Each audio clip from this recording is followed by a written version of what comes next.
이스라엘군이 급습한 가자지구 알시파 병원의 MRI 센터입니다. 종이 상자 안에서 기관총과 탄창이 발견됩니다. 군화와 슈루탄 등 각종 무기도 찾아냈습니다. 다른 방에서는 노트북과 디스크 등 작전 본부로 사용한 증거물이 나왔습니다. And a few of the most interesting things that we have found totally confirm, without any doubt, that Hamas systematically uses hospitals in their military operations in violation of international law.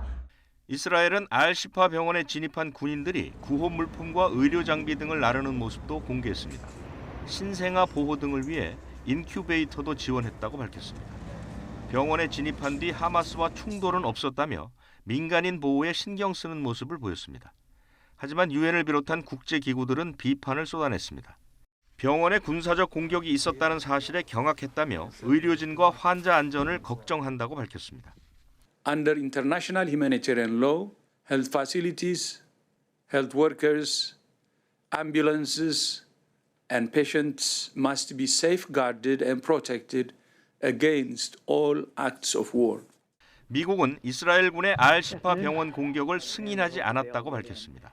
미국 백악관은 이스라엘군의 독자적 작전이라는 점을 강조하며 환자와 의료진은 최대한 보호돼야 한다고 덧붙였습니다. YTN 유재복입니다. 네타냐후 이스라엘 총리는 가자지구 최대 병원 급습에 대해 하마스 테러 집단의 통제로부터 해방하려는 작전이라고 설명했습니다. 이어 하마스를 가자에서 완전히 뿌리 뽑겠다는 이스라엘의 결단과 능력을 보여준다고 강조했습니다. 그러나 알시파 병원에서 벌어진 교전과 작전을 성토하는 목소리도 높습니다. 국경 없는 의사회는 환자들의 생명을 위협하는 최악의 표적 공격이라고 개탄했습니다. They received some patients who had been exposed to direct gunshots, probably through snipers. All this is insane. It's unacceptable. This is the most intensified targeting of health facilities. 급습이 있기 전부터 알시파 병원은 여러 차례 공격을 받았습니다. 가자지구 보건부 관계자는 이곳에서 사흘 동안 40명 이상이 사망했다고 말했습니다. الكثير من المرضى أكثر من 40 مريض فقدوا حياتهم خلال الثلاث أيام الماضية وبالتالي الآن البقية يعني في طريقهم لفقد حياتهم إذا لم يتم التدخل العاجل. 인큐베이터의 전기 공급이 끊기면서 위기에 놓였던 미숙아들. 일부가 안타깝게 숨지기도 했지만 30여 명의 아기들은 병원 급습 이틀 전에 전기가 약간 남아있는 병원 내 다른 시설로 옮겨졌습니다. YTN 김태현입니다.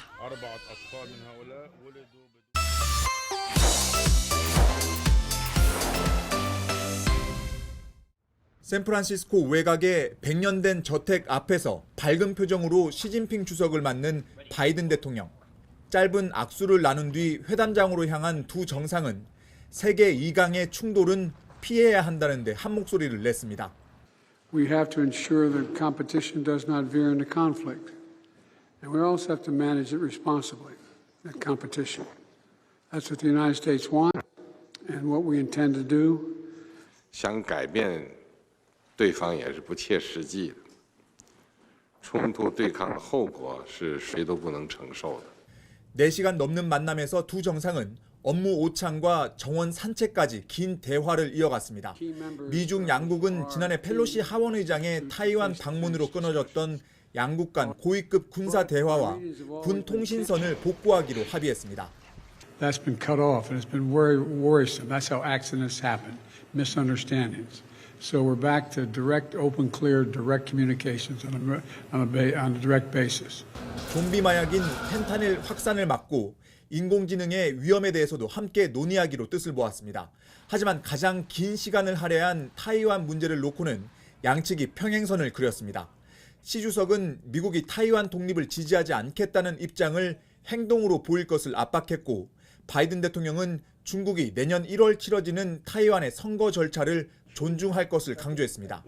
또 바이든은 중국이 핵 전력에 있어 더 투명해져야 한다고 말했고, 시 주석은 미국의 일방적인 수출 통제 해제를 요구했습니다. That we object to Beijing's non-market economic practices and disadvantage that disadvantage American businesses and workers. 북한 문제와 관련해 바이든 대통령은 한반도의 완전한 비핵화를 강조하며 중국의 역할을 당부했습니다. 이번 미중 정상회담에서 공동 성명은 발표되지 않았지만 백악관은 향후 후속 대화가 있을 것으로 기대한다며 소통을 이어가길 바랐습니다. 워싱턴에서 YTN 권중기입니다. 시진핑 중국 국가주석이 6년 만에 미국 땅을 밟았습니다. 제닛 옐런 재무장관과 게빈 뉴섬 캘리포니아 주지사 등이 공항에 영접을 나왔습니다. 시 주석은 중국에서 공수해온 자국산 전용 차량을 타고 호텔로 이동했습니다. 중국 관영 매체들은 오성 홍기를 흔드는 붉은색 환영 인파의 모습만 보여줬습니다. 许多华侨华人和中国留学生代表热烈欢迎习近平主席到访。 그러나 현장의 색깔은 달랐습니다. 천안문 사태를 상징하는 검은 팻말과 티베트, 위구르 깃발이 형형색색으로 뒤엉켰습니다.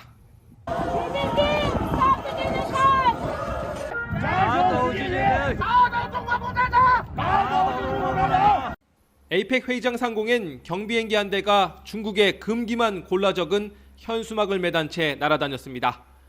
반대 시위대는 시진핑 환영 인파가 돈을 받고 동원된 사람들이라고 주장했습니다. 他们一个人200雇佣过来，凡是戴小红帽的都是从纽约过来的。 일부 구간에선 양측 간 몸싸움이 벌어지기도 했습니다. 중국 외교부는 시진핑 주석의 이번 출국을 방미가 아닌 미국행이라고 표현했습니다. 홍콩 매체들은 미국으로부터 정식 국빈 초청을 받은 게 아닌 만큼 에이펙 정상회의 개최지에 실무적으로 다녀온다는 뜻이 담겼다고 풀이했습니다. 베이징에서 YTN 강정규입니다. 영국 정부는 지난해 4월 영연방인 르완다 정부와 난민 이송 협약을 맺었습니다.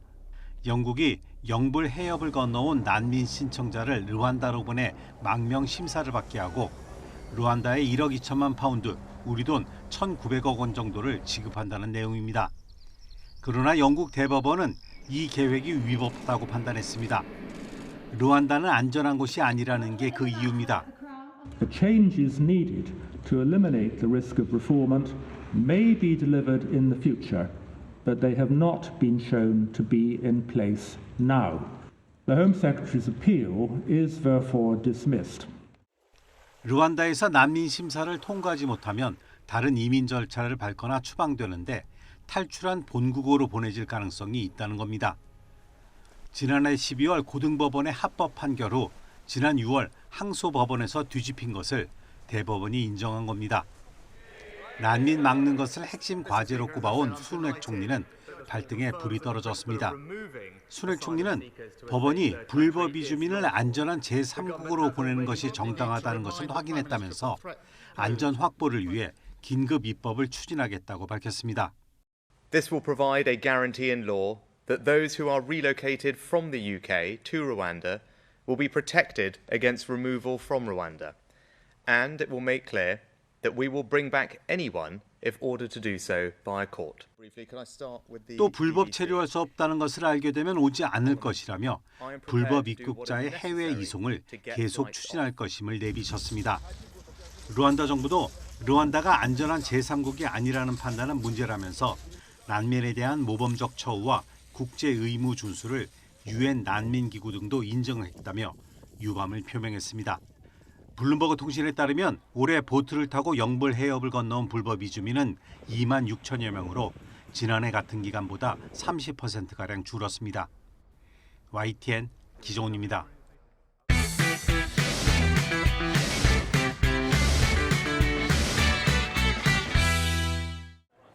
평일 오전인데도 일본으로 향하는 여행객들로 공항 안이 북적입니다.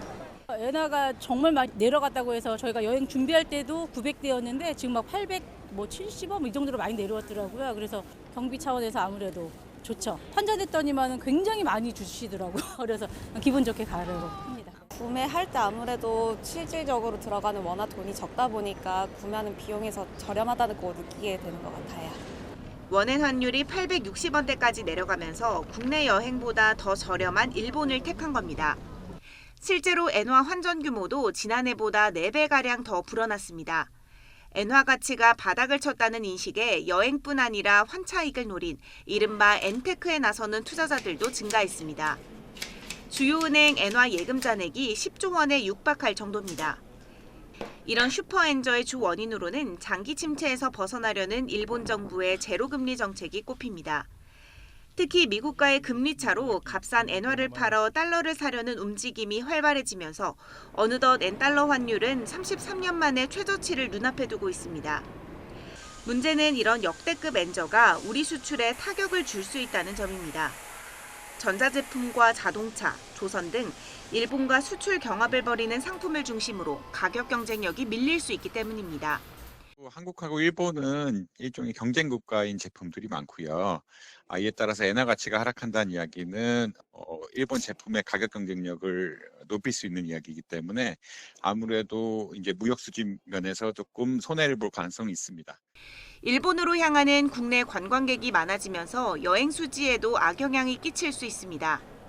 지난 9월에도 여행 수지를 포함한 서비스 수지는 전달보다 오히려 적자 폭이 더 커졌습니다. YTN 엄은주입니다. 경기도 구리시 수택동과 아천동을 아우르는 구리토평 2지구. 지하철 7호선과 별내선을 연계하고 한강변 입지를 살려 조망을 특화해 수변 여가와 레저 공간을 활용하는 택지로 조성됩니다. 서울 동북권과 접해 인기가 좋은 이곳에 18,500가구 규모의 택지 조성이 추진됩니다. 국토교통부가 이곳을 포함해 오산과 용인, 청주, 제주에 8만 가구 규모의 신규 택지 추진을 발표했습니다. 화성, 용인, 평택, 반도체 클러스터 중심부의 오산, 세교 3지구는 3만 1,000가구 규모로 조성됩니다. 반도체 국가산단에 접한 용인 이동지구는 16,000가구를 공급합니다. 비수도권 중에는 청주 분평 2지구가 선정됐습니다. 산업단지 신설로 일자리와 인구가 늘어난 만큼 9,000가구 공급이 추진됩니다. 역시 인구가 늘어난 제주 화북 2지구에도 5,500가구 공급이 추진됩니다. 정부는 택지 면적의 30%를 공원 녹지로 확보하고 아이돌봄 클러스터를 곳곳에 조성하기로 했습니다. 이번에 발표한 신규 택지는 25년 상반기까지 지구 지정을 완료를 하고 26년 하반기 지구계획 승인을 거쳐서 27년 상반기에 최초 사전 청약 및 주택 인허가를 추진토록 하겠습니다. 문제는 사전 청약까지 3년 이상 시간이 걸리는 만큼 당장 주택 공급 부족에 따른 불안 심리를 잠재우기에는 불충분하다는 점입니다. 그런 만큼 정부가 후속 대책에서 반드시 가시적 진척 상황을 보여줄 필요가 있다고 전문가들은 조언합니다. 제 생각에는 수요를 좀 분산하려면은 사전 분양을 좀 앞당기는 것도 필요한 것 같습니다. 일단은 차곡차곡 진행되고 있는 모습을 계속해서 보여주는 수밖에 없어요. 국토부는 가급적 내년 상반기 중 광역 교통망이 양호한 지역에 추가 신규 택지를 발표하기로 했습니다. YTN 이승윤입니다. 60대 남성 A씨는 지난 2018년부터 한 투자 전문가의 유튜브 영상을 보며 주식 투자를 해왔습니다. 영상 속 조언대로 투자했더니 수익률이 한때 30%까지 치솟아 신뢰가 쌓였습니다. 그런데 지난 7월 투자 전문가의 사진과 이름을 내건 계정으로 휴대전화 메시지를 받았습니다. 더 큰 수익을 낼 수 있게 해줄 테니 투자하라는 권유였습니다. 주식에 들어있는 돈을 다 빼서 여기에 다 넣으시라. 그러면은 이게 500% 수익이니까 주식은 할 필요가 없다. 처음엔 반신반의했지만 유튜브 강의 덕분으로 거둔 수익이 떠올라 크게 의심하진 않았습니다. 추천받은 코인 거래소로 4번에 걸쳐 모두 2억 8천만 원을 투자했는데 시간이 지날수록 가격이 계속 올라 믿음은 더 커졌습니다. 하루하루 매일 프로수가 올라가는 거예요. 그러니까 뭐 20% 됐다. 그 다음 날은 30% 되고 그 다음 날은 뭐 35%. 하지만 얼마 뒤 수익을 현실화하려는 과정에서 A씨는 수상한 낌새를 눈치챘습니다. 거래소 측에서 코인을 산 지 90일이 지나기 전에는 팔 수 없다며 거래를 막았기 때문입니다. 투자 전문가 홈페이지에 있는 연락처로 직접 전화를 건 뒤에야 A씨는 속았다는 사실을 알아차렸습니다. 저하고는 아무 상관이 없습니다. 코인을 한 번도 코인을 추천해보거나 코인에 대한 얘기한 적이 없어요.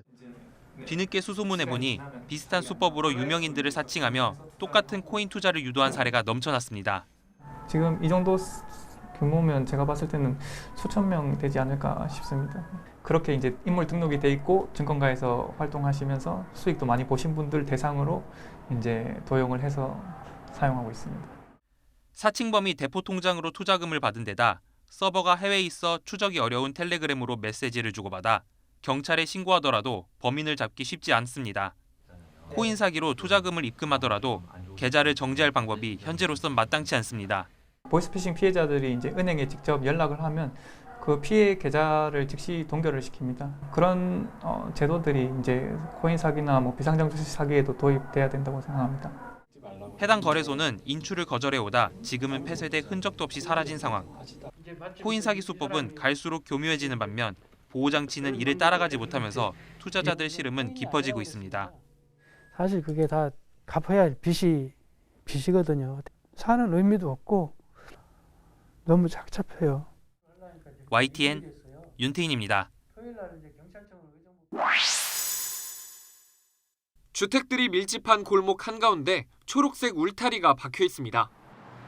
울타리가 설치된 곳은 모두 3군데. 하루아침에 양쪽 출입구 모두 막혀버린 빌라 주민들은 황당함에 말문이 막혔습니다. 아이고, 머리가 좀 띵했죠, 솔직히. 할 수가 없잖아요, 뭔 일을. 1층 상가 주인도 본인은 물론 손님들까지 차를 댈 수 없어 영업 손해가 막심합니다. 손님이 못 오시니까 주차도 못 하시고 그러면 일단 볼 수 없으니까 상가 입장에서는 매일매일이 손해죠. 인근 100여 세대 아파트도 출입문 한 곳이 완전히 막혀버렸습니다. 또 다른 출입문이 있기는 하지만 200m 이상을 돌아가야 합니다. 게다가 또 다른 출입문으로 향한 도로는 이렇게 가파른 데다 많은 사람들이 다녀서 통행이 불편하다는 게 주민들 이야기입니다. 저쪽은 약간 언덕도 있고 또 이쪽은 들어가가 편하고 하니까 이쪽을 제일 많이 이용하죠. 울타리를 설치한 건 수십 년 전부터 해당 토지를 소유한 땅 주인. 자신도 모르는 사이 도로가 생기더니 주민들이 이용하고 있다며 이제라도 통행료를 내라고 요구하고 있습니다. 그게 아니라면 도로를 낸 구청에서 주민들 대신 땅을 사라는 입장입니다. 시세가 있으니까 평당 3천만 원 간다 그랬는데 21억을 바라시는 거예요, 그러면? 그렇죠. 아니 원 금액이 그렇게 되는 거지. 난 모르고 흥정을 해보면 나오겠죠. 그건. 은평구청은 오래전 일이라 어쩌다 사유지에 도로가 났는지 알기 어렵다며 주민통행 불편을 해소하기 위해 방안을 검토하고 있다고 밝혔습니다. 땅 주인과 주민들 사이에 법적 분쟁으로 이어질 가능성도 있는 가운데 도로 사용을 놓고 당분간 갈등이 불가피해 보입니다. YTN 윤웅성입니다. 의원 입구로 들어가는 여성. 얼마 지나지 않아 환자복 차림으로 나오더니 입원실 방향으로 서둘러 걸어갑니다. 입원 치료가 필요 없는데도 마치 입원한 것처럼 가짜 기록을 만들어두고 외출했다가 경찰이 찾아왔다는 소식을 듣고선 급하게 돌아온 겁니다.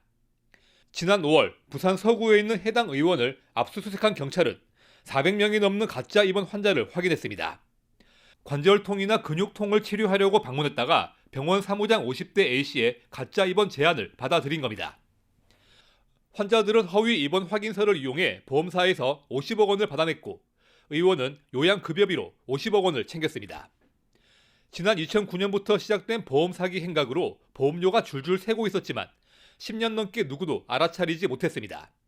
바깥의 처방전을 거의 잘 안 내는 병원이었기 때문에 일반적으로 저희한테 처방이 오는 건수는 하루에 많으면 10건까지도 안 됐고요. 보험 사기에는 의사들도 가담했습니다. 의원 개원에 필요한 면허를 빌려주고 실제 입원 치료가 필요한 환자는 다른 병원에 보낸 거로 드러났는데 적발 뒤에도 다른 병원에서 근무 중인 거로 파악됐습니다. 의사들 같은 경우에는 야간에 다른 병원에서 일을 합니다. 그렇기 때문에 실제 입원 환자들이 야간에 비상 상황이 발생하면은 자기들이 대처를 할 수 없으니까. 오랜 기간 드러나지 않았던 보험 사기는 지난 2월 병상수보다 입원 환자가 많아 의심스럽다는 보험사의 신고로 덜미가 잡혔습니다. 기록상 눈에 띄지 않도록 가짜 환자 수를 조절했다면 수사망에 걸려들지 않았을 수도 있다는 얘기여서 제도 보완이 필요하다는 지적이 나오는 대목입니다.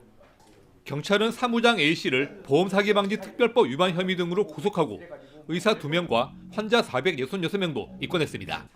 YTN 최상입니다. 새벽 서울 시내 도로에 사고가 난 차량들이 서 있습니다. 그런데 남성 한 명이 욕설과 함께 다가오더니 회색 차량에 탑승합니다. 사고를 낸 검은색 차의 주인으로 회색 차량은 심지어 자신의 차량도 아니었습니다. 그 은색 차량이 주인분을 이제 협박해서 내리라고 하고 이제 그 여성 차주분이 이제 은색 차주분이 내리시고 나서 그 차로 이제 본인 검정색 차량을 다시 들이받고 이 남성은 차량을 몰고 중앙선을 넘어 도로를 빙글빙글 돌더니 심지어 제지하는 경찰차까지 그대로 들이받아 버립니다. 이후에도 도로를 맴돌거나 도망가려는 모습을 보이자 여러 대의 순찰차가 차량을 감쌌고 결국 경찰은 유리창을 깬 뒤 운전자를 끌어냈습니다. 다른 경찰분들 오셔가지고 다 이제 포위된 상태에서 그때는 운전석 반대쪽 보조석 쪽으로 이제 내려가지고 검거되는.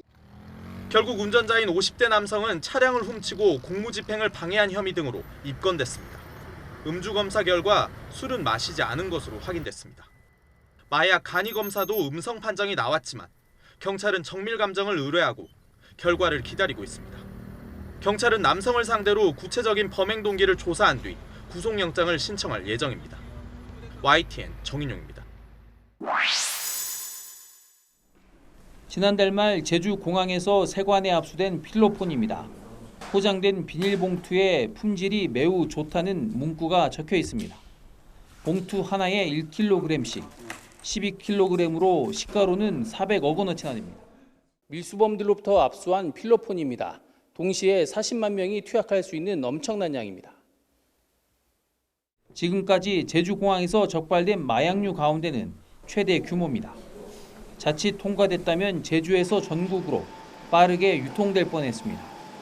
최근 국내 마약 수요가 급증하면서 필로폰 밀수 1회당 적발 중량이 1kg에 육박하는 등 단위가 갈수록 커지고 있습니다.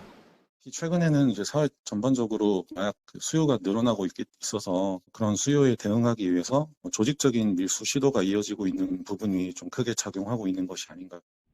제주지방검찰청은 40대 A씨 등 말레이시아인 2명을 구속 상태로 재판에 넘기고 공항과 항만을 통한 마약류 단속을 강화하기로 했습니다. YTN 고재영입니다. 롱패딩에 모자까지 눌러쓴 남성이 영장 심사를 받기 위해 법원에 들어섭니다. 마스크를 쓴 30대 남성도 경찰에 이끌려 그 뒤를 따릅니다. 두 사람은 서울 영등포에 있는 80대 건물 주인을 살해하는 데 공모한 혐의를 받고 있습니다. 재개발 갈등 때문에 하신 거예요? 증거인멸 왜 하셨어요? 살인하라는 얘기 듣고 범행한 거 맞습니까? 언제부터 계획하셨습니까? 피해자한테 미안하지 않나요? 지적장애가 있는 김 씨는 경찰 조사에서 조 씨가 범행을 지시했다고 털어놓았습니다. 모텔업주 조 씨가 우리는 피를 나눈 형제보다 가까운 사이라고 하면서 피해자를 죽여야 우리가 산다고 꼬드겼다는 주장입니다. 이를 근거로 경찰은 조 씨가 이른바 가스라이팅으로 김 씨를 설득해 건물주 살해를 부추긴 걸로 보고 있습니다. 김 씨가 지난해부터 조 씨에게 고용돼 일했지만 급여를 거의 받지 못했다는 진술까지 확보했습니다. 하지만 법원은 김 씨에 대한 구속영장은 발부하면서도 지시한 혐의를 받는 조 씨에 대한 구속영장은 기각했습니다. 재판부는 조 씨의 살인교사 혐의는 김 씨의 진술이 주된 증거인데 일관되지 않다고 봤습니다. 또 범행 동기 관련 진술도 납득하기 어렵다고 밝혔습니다. 김 씨 진술에 신빙성이 떨어진다는 판단입니다. 또 정당한 방어권을 넘어 도망칠 우려가 있다고 보기 어렵다고 밝혔습니다. 경찰은 김 씨에게 지적장애가 있어서 조사의 일관성이 떨어졌다면서 CCTV와 휴대전화를 포함한 증거를 보완해 구속영장을 다시 신청할 예정이라고 밝혔습니다. 이와 함께 경찰은 재개발 사업이나 주차장 부지 임대를 놓고 조 씨와 피해자가 갈등이 있었던 사실도 들여다볼 예정입니다. YTN 김영수입니다. 아동과 청소년 12명을 성폭행한 혐의로 15년 실형을 선고받았던 김근식. 출소를 앞두고 13세 미만 어린이를 17년 전 강제추행한 혐의가 추가로 드러나면서 다시 재판이 시작돼 1심에서 징역 3년을 선고받았습니다. 그리고 이어진 항소심 재판에서는 이보다 더 무거운 형량이 선고됐습니다. 재판부는 김 씨에게 징역 5년과 함께 전자발찌 부착 10년, 성폭력 치료 프로그램 200시간을 이수하라는 명령을 내렸습니다. 재판부는 김근식이 어린아이를 성폭행해 실형을 선고받고도 출소 이후 같은 범죄를 반복했다면서 피해자에게는 아무런 피해 복구가 이루어지지 않는 점 등을 고려했다고 양형 이유를 설명했습니다. 앞서 검찰은 김근식에 대해 징역 12년에 위치 추적 전자장치 10년 부착과 더불어 성충동 약물치료, 이른바 화학적 거세를 재판부에 요청했습니다. 하지만 재판부는 화학적 거세는 받아들이지 않았습니다. 관련 치료가 필요할 만큼 재범 우려가 있다고 보기 어렵다는 겁니다. 재판부는 앞서 정신감정의로부터 약물 치료가 도움이 될 거라는 증언을 들었지만 이것이 필수적이라는 설명은 아니라고 판단했습니다. 검찰은 2심 결과에 대한 판결문을 분석하고 상고할지를 결정할 계획입니다. YTN 김다현입니다. 경기도 하남에 있는 검단산입니다. 이곳에서 전직 경찰 치안감 A씨가 숨진 채 발견됐습니다. 연락이 닿지 않는다는 가족들의 실종 신고가 접수된 지 11시간 만입니다. 수색경과 드론 등을 동원해 일대를 수색하던 경찰은 등산로를 벗어난 곳에서 숨져 있는 A씨를 찾았다고 밝혔습니다. 경찰 조사 결과 A씨는 지인과의 마지막 통화에서 검단산에 올라가고 있다고 말한 것으로 파악됐습니다. 타살 정황은 없었고 유서가 발견됐지만 내용은 공개되지 않았습니다. A씨는 전남경찰청장까지 지낸 고위 경찰 출신 인사입니다. 그런데 최근 전남 지역에 이른바 사건 브로커 사건 수사 대상에 올랐습니다. 지역에서 활동하던 브로커가 현직 경찰관들에게 사건을 무마해달라고 부탁하거나 인사 청탁을 했다는 의혹입니다. 이 사건의 중심에 있는 브로커 60대 성모 씨는 이미 구속돼 지난 8월 재판에 넘겨졌습니다. 이후 검찰은 경찰 고위 인사로 수사망을 좁혔고 최근 또 다른 경무관 출신 인사를 구속했습니다. A씨도 수사 대상이 되면서 숨지기 하루 전날 정식 입건됐던 것으로 파악됐습니다. 다만 검찰은 소환을 통보하거나 강제 수사에 착수한 사실이 없다고 설명했습니다. 검찰은 또 A씨 사건을 공소권 없음으로 종결할 방침이라고 밝혔습니다. YTN 유서연입니다.